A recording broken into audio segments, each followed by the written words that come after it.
Hi friends, welcome back to Razia's home kitchen. ఈరోజు మన కిచెన్లో కాబూలి శనగలతో సలాడ్ చేస్తున్నాం ఫ్రెండ్స్. ఈ సలాడ్ చాలా బాగుంటుంది, ఒకసారి ట్రై చేయండి ఫ్రెండ్స్. మనం ముందుగా శనగలను అయితే ఇలా ఉడికించుకోవాలి ఫ్రెండ్స్. ఇలా ఉడికించుకున్న శనగలని ఒక బౌల్లోకి తీసుకోవాలి. కట్ చేసుకున్న ఆనియన్స్ని వేసుకోవాలి. తురుముకున్న క్యారెట్, టమాటాలని కూడా సన్నగా కట్ చేసుకుని వేసుకోవాలి ఫ్రెండ్స్. పచ్చిమిర్చి, మన కారానికి తగినన్ని పచ్చిమిర్చిని కట్ చేసుకుని వేసుకోవాలి. కొంచెం కొత్తిమీర, నిమ్మకాయ రసాన్ని వేసుకొని బాగా కలుపుకోవాలి.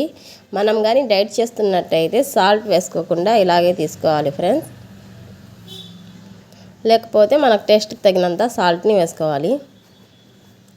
సాల్ట్ వేసుకొని బాగా కలుపుకోవాలి ఫ్రెండ్స్.